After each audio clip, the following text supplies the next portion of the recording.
From the neon-lit streets of Tokyo to the temples of Kyoto, Japan has had their fair share of unsolved crimes. In today's video, we're going to explore just a few of these, with the last one being one of the strangest cases I've ever read about. If I've missed any that you find really interesting, please let me know. And thanks for checking out the channel. Let's get to it. The Wednesday Strangler was a notorious Japanese serial killer who ruthlessly took the lives of 7 women in the Saga Prefecture between 1975 and 1989. The moniker was coined due to the fact that 6 of the victims vanished on a Wednesday, and the murders are commonly referred to as the Saga Woman Murders. Despite 3 of the cases being tried under what was known as the Kitagata Affair, which we'll talk about in just a bit, the accused was ultimately found innocent and cleared of all charges, which has left the case completely unresolved. Between 1975 and 1989, the series of 7 murders took place within just a 20-kilometer radius of the Saga Prefecture, and these murders were all characterized by a very distinct pattern. 6 of the 7 victims vanished on a Wednesday, during the evening and nighttime hours. Furthermore, 5 of the deaths were caused by strangulation, while the remaining 2 were skeletonized, making it impossible to determine the cause of death. Unfortunately, the statute of limitations had expired for the 4th case, preventing an investigating agency from prosecuting who they might have thought the criminal could be. I'll quickly go over a list of the victims, but I'm going to leave their names out of it. It all began on August 27, 1975, with a 12-year-old junior high school student, and on April 12, 1980, a 20-year-old living in the town of Saroshi. On October 7, 1981, a 27-year-old factory employee. On February 17, 1982, an 11-year-old 5th grader. On July 8, 1987, a 48-year-old restaurant employee in Tokyo. On December 7, 1988, a 50-year-old housewife. And on January 25, 1989, a 37-year-old office worker, Kitamachi. The Kitagata Affair occurred on January 27, 1989, when a couple discovered 3 female bodies beneath a cliff in the Kashima district while driving near a mountain forest. The victims were identified as an employee of a restaurant, a housewife, and an office worker. It is believed that the murders occurred on July 8, 1987, December 7, 1988, and January 25th of 1989. The belongings of the victims were found within a 2-mile radius of the site where the bodies were discovered. In November of the same year, a 26-year-old man had been detained for an unrelated crime, but confessed to the 3 murders during a cognitive interview. However, he later recanted his confession. On June 11, 2002, while incarcerated in Kagoshima prison, the Saga Prefecture police charged the prisoner with the murders of the 3 victims. The indictment was filed on July 7th, just 6 hours before the statute of limitations for those murders would expire. The trial began on October 22nd, with the prosecution seeking the death penalty. But on April 10th of 2005, the Saga District Court found the defendant innocent of all charges, citing a lack of conclusive evidence and coercion from the interrogating officers. During the trial, the prosecution had attempted to utilize newly acquired mitochondrial DNA to establish any potential links to the victims. The judgment revealed that the Saga Prefecture police had acknowledged their inadequate investigation, including the excessive interrogation of the subject. The Fukuoka Department of Supreme Public Prosecutor's Office identified numerous violations in relation to the prosecutor's appeal, which was subsequently overturned, taking into consideration the limited evidence. No further appeal was made within the given deadline of April 2nd, resulting in the defendant's acquittal. Consequently, the statute of limitations for the 4 cases expired, leaving them unresolved to this day.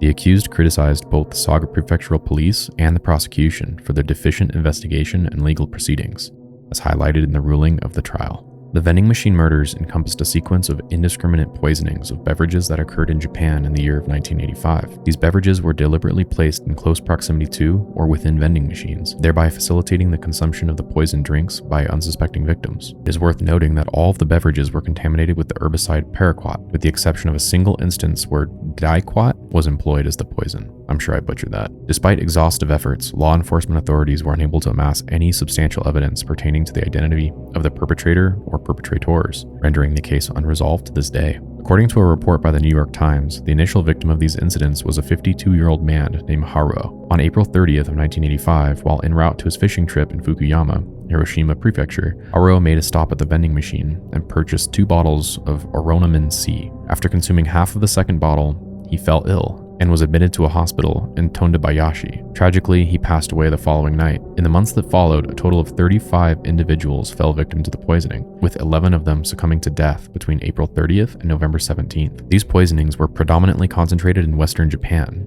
with Oronomin C being the primary target of the criminal. As highlighted in an article by Jeffrey Nadrick, the Oronomin C beverage company was running a promotional campaign at the time, offering a buy one get one free deal. Exploiting this opportunity, the perpetrator adulterated the Aronoman C bottles with paraquat and strategically placed them inside and on top of vending machines, deceiving customers into believing they had received that promotional offer. The series of murders ceased once warnings were posted on vending machines by both operators and beverage companies. Regrettably, the identity of the murderer remains unknown, and they continue to evade capture to this day. It was determined that at least one other individual attempted to replicate these crimes by tampering with drinks using lime sulfur in Tokyo. Additionally, a small number of individuals attempted self-poisoning in a manner reminiscent of the murders. In response to the aforementioned crimes, the police authorities disseminated leaflets throughout Tokyo, cautioning the public to inspect vending machine slots prior to making purchases and to examine bottle caps thoroughly before opening drinks. Despite the absence of any leads, it was believed that the crimes were orchestrated and executed by a solitary individual. The police also observed that the crimes lacked any specific or consistent targets, thereby rendering it impossible to establish a motive. During the period of the poisonings, the spokesperson for the Japanese Soft Drink Bottler Association,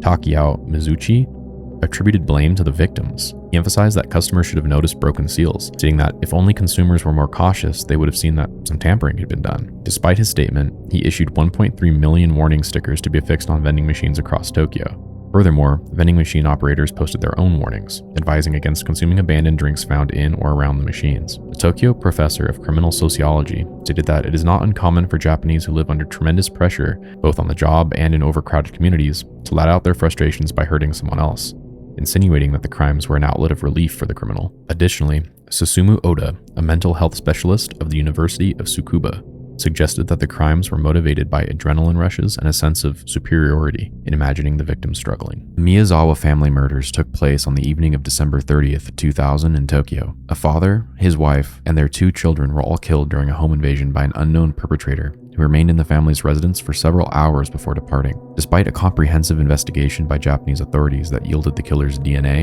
and other pertinent evidence, the culprit's identity remains unknown. The extensive media coverage and protracted inquiry into the murders served as a rallying point for the abolition of the statute of limitations for capital offenses in Japan, which was ultimately abolished in 2010. At 10:40 a.m. on December 31st, the lifeless bodies of the family were discovered by the husband's mother. The investigation conducted by the Tokyo Metropolitan Police Department determined that the family had been brutally murdered between 11:30 p.m. and 12:05 a.m., with the perpetrator remaining in the home for an extended period of time. The chief of the Senjo police station was assigned as the lead investigator until his retirement. The assailant gained entry through an open window in the second-floor bathroom at the back of the house, which was conveniently adjacent to a park. By climbing a tree and removing the window screen, the killer managed to infiltrate the premises. Once inside, the perpetrator used his bare hands to strangle the son, who was asleep in the second-floor bedroom, ultimately causing his death. The mother, upon hearing the commotion in the room, rushed up the stairs from the first floor and engaged in a struggle with the intruder, resulting in injuries. Tragically, she was then stabbed in the head with a sashimi knife. According to a police report, a fragment of the knife's blade broke off inside her head. The killer then proceeded to attack both the husband and the daughter with a broken knife, ultimately resorting to a santoku knife found within the house to carry out their murders.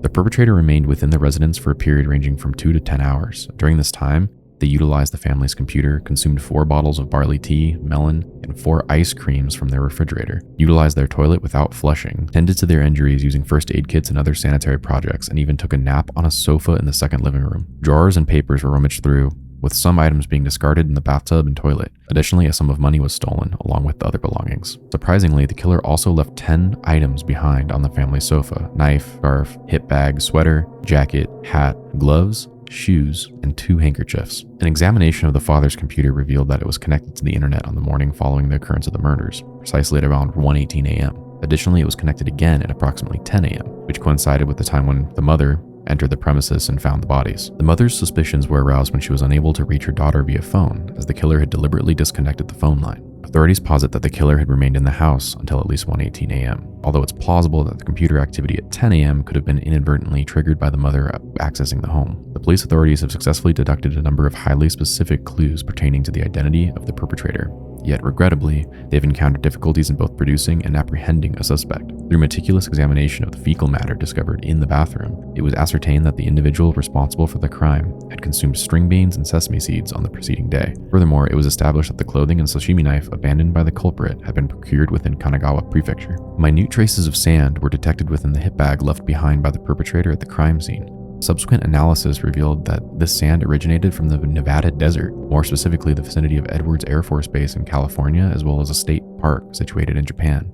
The investigators discovered the DNA and fingerprints of the perpetrator throughout the premises, yet none of them matched the database, indicating an absence of a criminal record. And the wounds inflicted on the Miyazawa family suggest that the killer is right-handed. During the analysis of the crime scene, the perpetrator's blood was discovered, revealing traces of type A blood that did not belong to the Miyazawa family. A DNA analysis of the type A blood determined that the killer is male and possibly of mixed race. The maternal DNA indicates a mother of European descent, potentially from a South European country near the Mediterranean or Adriatic seas, while the paternal DNA indicates a father of East Asian descent. These findings have led the police to seek assistance from the International Criminal Police Organization, as the perpetrator may not be Japanese or even present in Japan. Alright, this last one's a bit wild. On the evening of February 28th, 1989, at approximately 6 o'clock, in Miyakoji Village, a 23-year-old elementary school teacher concluded her day's work. The prevailing season was winter, characterized by very cold weather. The teacher briskly made her way back to a nearby dormitory, which consisted of individual rooms, each equipped with an attached toilet. Regrettably, the building at the time was not adequately developed, particularly considering its location in a mountainous village.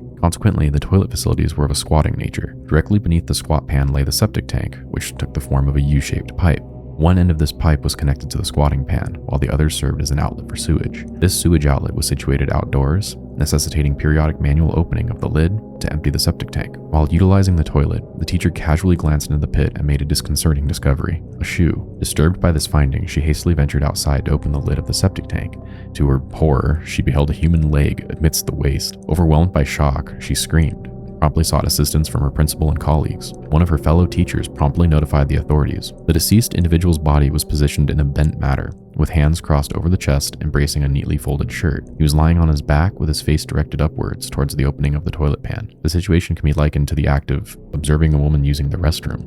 Notably, he was without a shirt and footwear. Prior to conducting the autopsy, the body underwent a thorough cleansing process on 2 separate occasions. The deceased individual was identified as Naoyuki Kano, a 26-year-old man who possessed great potential and was highly regarded within the village. He had been reported missing on February 24th and was discovered deceased on the 28th, inside a septic tank located within the female teacher's dormitory. Apart from minor abrasions on the elbow and knee, no significant injuries or indications of foul play were observed. Consequently, the police concluded that the case is an accidental death, attributing his demise to hypothermia, as he'd been attempting to engage in voyeuristic behavior towards women. This conclusion, however, sparked outrage among his father and the villagers, as they were well acquainted with Naoyuki's character. He was widely recognized as a dependable and sociable individual, serving as a sales manager for a company that supported nuclear power plants. The villagers possessed sufficient knowledge of his personality to firmly reject any association between him and deviant behavior of a voyeur. There were too many things about the case that just didn't make sense. How did he gain access to the septic pipe? The septic pipe poses a symmetrical configuration and a diameter measuring 14 inches. One extremity was situated outdoors, while the other was connected to the toilet. The indoor toilet was equipped with a squatting pan, featuring a mere 8-inch opening.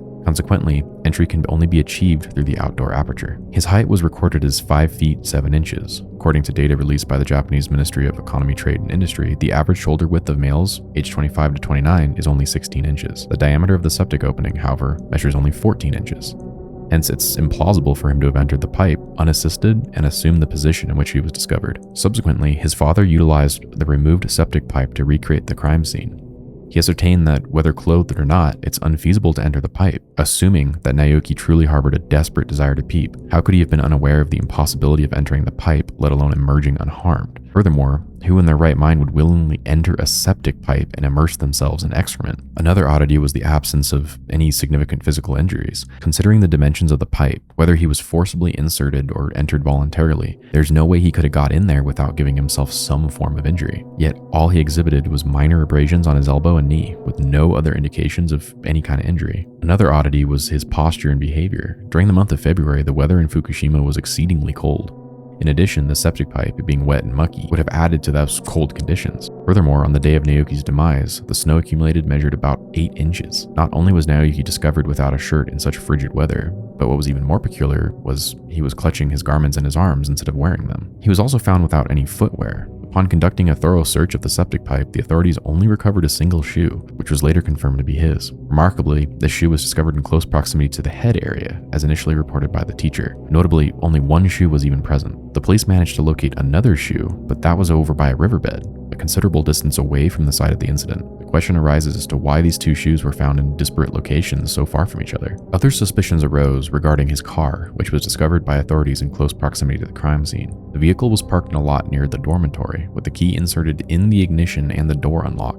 indicating that Naoki had not intended to remain there for an extended period. 1 month prior to Naoki's demise, an incident had occurred at the Fukushima Daiichi nuclear power plant. A welded joint in the circulating pump of reactor number 3 failed, resulting in a significant release of metal fragments. The reactor number 3 was forced to cease operations. The individual responsible for overseeing this particular reactor was a colleague of Naoyuki's. Tragically, he took his own life shortly thereafter. 10 days prior to Naoyuki's passing, a highly contested election for the position of village chief took place. Naoyuki was requested to support one of the candidates due to his exceptional persuasive abilities. At that time, there were two opposing factions with regards to nuclear power plants. Supporters believed that such plants could generate employment opportunities and stimulate the local economy, while opponents expressed concerns over the potential adverse side effects. These two groups engaged in fierce battles and sought resolution from the village chief, who held considerable influence in determining the fate of the nuclear power plants. There are rumors suggesting that Naoyuki inadvertently stumbled upon the murky political dealings surrounding the election, and considering the timeline and the potential motives for the crime, it's highly coincidental that Naoki's demise occurred immediately following the election. Despite the numerous suspicions that failed to align, the police dismissed the request for further investigation due to the absence of evidence pointing towards homicide. The case was ultimately concluded as an accidental death caused by hypothermia. Anyway, thanks for checking out the channel, and I hope you enjoyed the video. I'll see you next time.